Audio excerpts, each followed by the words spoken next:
Welcome, everybody. Happy Mediation Month. We are joined today by Debbie Blevins. She is the Managing Deputy Commissioner of the ADR Department at the Virginia Workers' Compensation Commission. Hi, Debbie. Hello. How are you? What have I gotten myself into is really what I'm wondering. Well, I see you have our March's Mediation Month banner in the background. How fitting. Yeah, that's from the very first year that we had it over on DMV Drive. And I think that's probably 2014 is the year that picture was taken. 2014, the start of it all, huh? Mm-hmm. About right. And you've got your Go ADR shirt on. Yeah. Orange is the color of ADR. That's right. Awesome. Well, like I said, it's March's Mediation Month, and this is the last year that you, Debbie, will be participating as the fearless leader of ADR for Mediation Month. So we thought it was fitting that we would have an interview with you, discussing your career, your personal life, your professional life, and just have a fun conversation with you before you retire, or as some say, graduate onto the next phase of your life. So the ADR department grew from an idea and a pilot project with just a few mediators and doing only about 200 mediations a year, turning into a full-blown ADR department in 2014. And at one time even had a wait list of over 300 cases. I even know some agencies across the nation have used our program as the foundation to start their own program. Can you tell me a little bit about what impact you think ADR has had on the landscape of workers' compensation, specifically in Virginia, and what do you attribute the success to? Yes. I'll try. I just remember the very first workers' comp case I ever had. I was a really young lawyer. It would have been about 1984 or 85. A file came in from Liberty Mutual to my firm, and the senior lawyers who knew how to try workers' comp cases, none of them could go. The hearing was the next day. We tried to get a continuance. We couldn't, so they sent me. And back in those days, everything went to a hearing and everybody showed up at the hearing. It was very time intensive, travel intensive, litigation oriented. Okay, so we kind of go from that beginning, in my experience, to today, where there's really been a paradigm shift. And I think the focus now is not only on mediation, but on communication between the parties and on trying to work things out rather than litigate. So it's more collaborative, let's work together, let's figure this out, instead of fighting, instead of just starting out in a position of adversity. It's awesome. I mean, I'm just thankful I got to be a part of it. Yeah, so, and I've seen that paradigm shift kind of taking place. That it seems to be more so the go-to option now for attorneys and adjusters, and even I would say claimants as they begin to learn about what mediation is or what ADR is. When do you think you saw that paradigm shift? I know obviously it's been within the last 10, 15 years, but have you, can you say like, specifically a point in time in which you observed it? I would say it was probably in those early years, 2015 to 17 were probably the years when things really switched. Mm-hmm. It started in 2012 with the ADR pilot project, but then just continued to grow. And, you know, there was a lot of resistance at first from the legal community, from the adjuster community, even to some extent from the claimant community. Just because, you know, our culture was so geared toward go to a hearing, go to a hearing, go to a hearing. Um, when we were able to implement our computerized system to manage ADR through Casper, that really was in and of itself a turning point, just because we could do such a tremendous volume efficiently and quickly. So, when we started in 2012, it was taking at least a year on average to get to a hearing from the time you filed a claim, any claim, like even a claim to get an MRI approved, would take a year, sometimes longer Wow. than that, depending on where you were in the state. Wow. I know. And we've gone from that to not only ADR, but the PMT pilot project, and resolving things in a matter of 10 to 14 days. I mean, it's just phenomenal. I can't hardly believe it myself. Mhm. And part of the paradigm shift has been understanding that you can make money, you can have a thriving practice and do things differently. In fact, you can do more, That's not huge. less. Yeah. That's huge. That really does kind of highlight the success of the program. Mm-hmm. As a skilled attorney turned skilled mediator, often having to switch between the hats for the different roles, what do you find is the biggest challenge of managing this split duty, if you will? Mm. Well, you know, remembering what I'm doing at any given moment. I used to say I would make myself wear pantyhose to court so I would be mean. Remember that I wasn't there to mediate. I was there to hold a hearing. The mediator role really comes much more naturally to me. It's more my personality. So I do have to work at the judicial part of what I do. It's harder for me. Yeah. Yeah. Well, and mediating in and of itself can be an act of mental, emotional, and sometimes even physical uh, acrobatics or gymnastics, that back and forth and that just that mental strength and endurance that it takes. Many of our mediations even are conducted, back to back for 3 hours at a time. And, I wonder what was the most challenging mediation you've had, and what did you do to recharge after the long day of mediating, or what do you do as a practice? Um, mediations are challenging in different ways.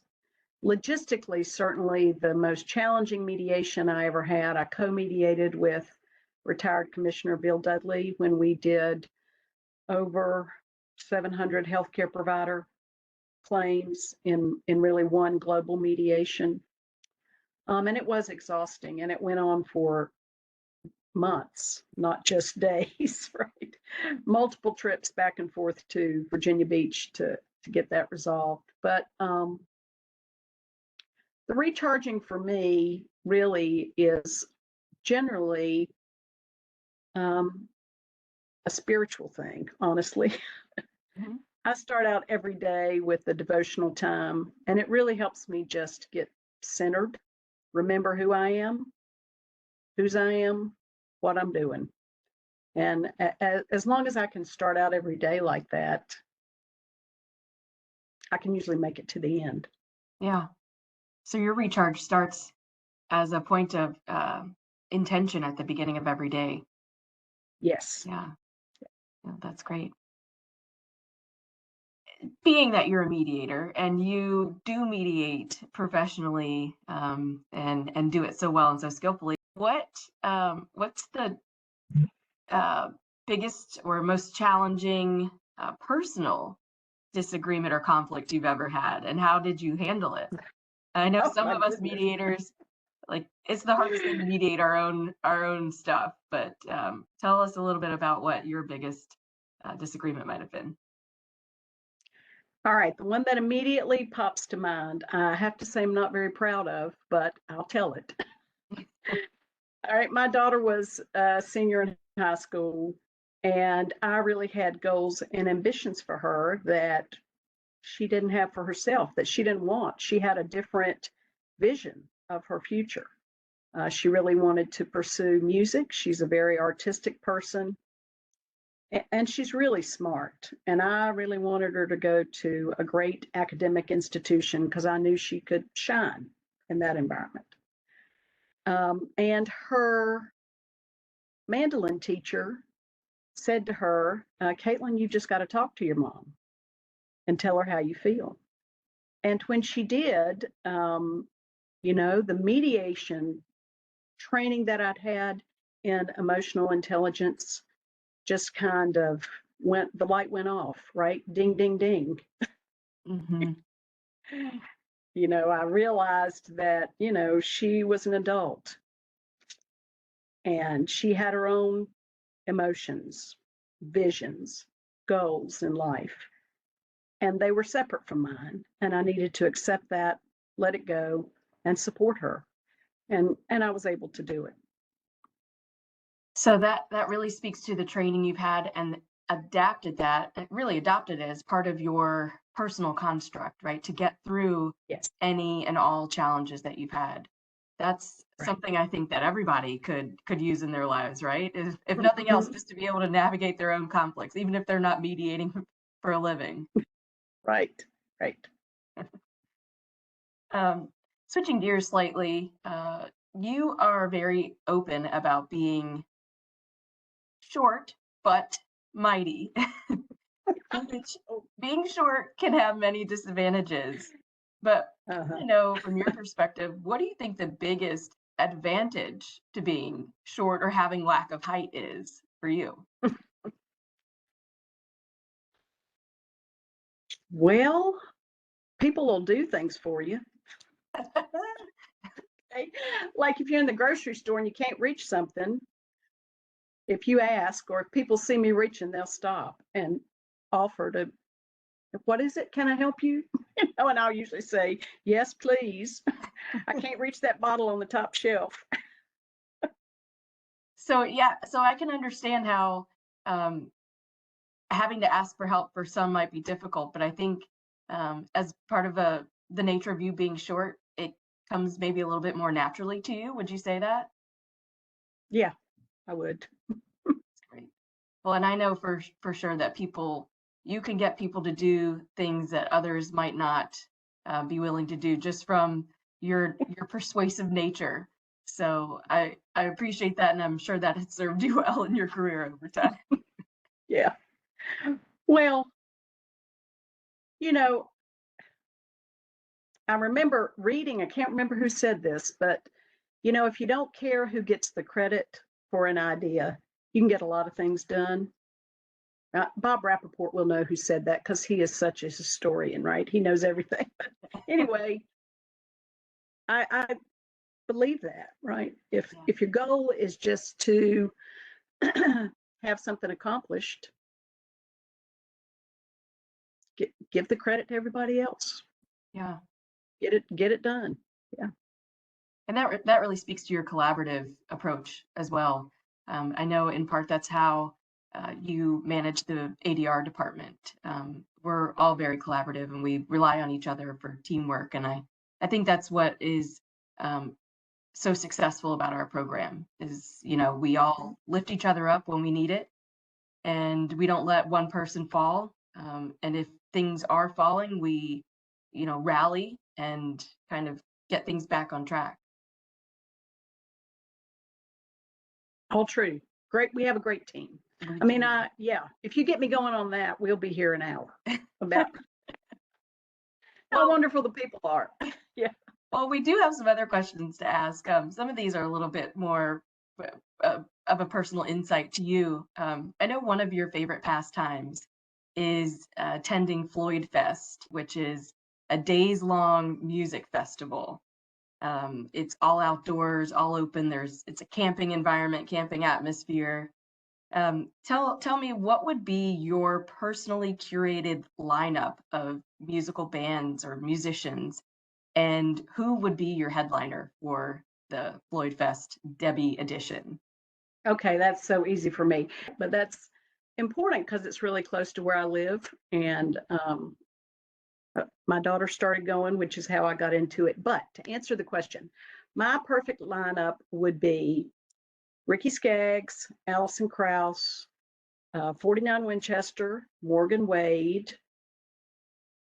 Del McCurry, and the headliner would be Ricky Skaggs because he's my all-time favorite. And you can kind of hear in those bands, if you know much about music, they are bluegrass.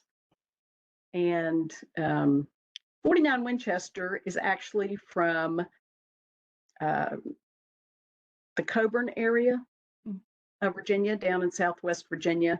First heard them at Floyd Fest, and now they're kind of a big up and coming band in, I would say, alternative country music.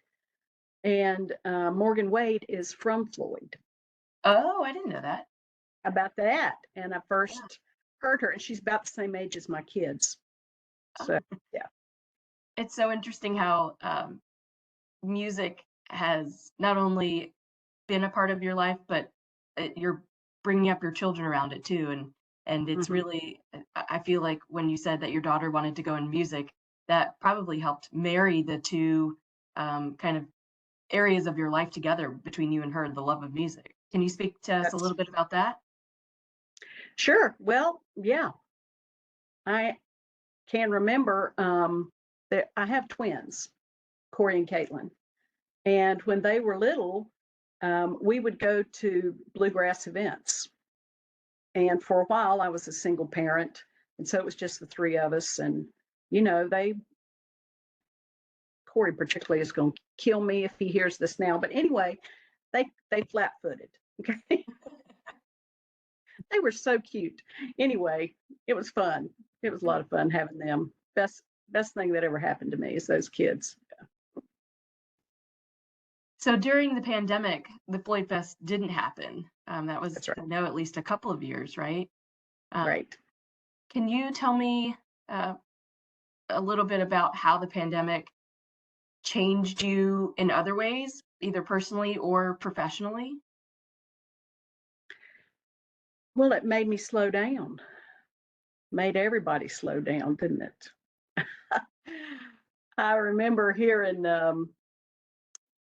Bishop T.D. Jakes. I don't know if you've ever heard of him, but he's a writer, speaker, pastor. He said it's like God hit a pause button for everybody, whether you were a priest or a prostitute, it didn't matter.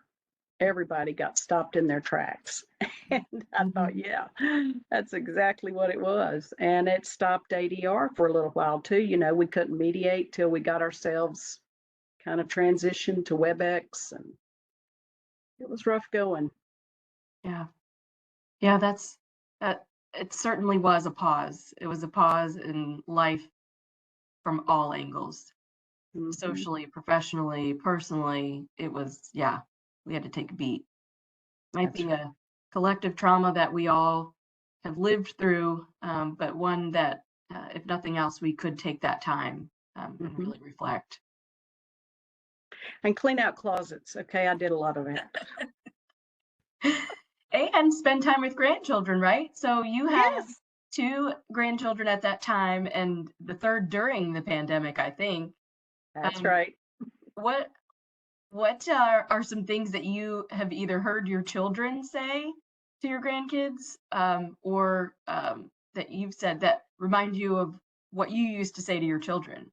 That full circle. I want to hear if there's been anything full circle that uh, Mm. has come up for you.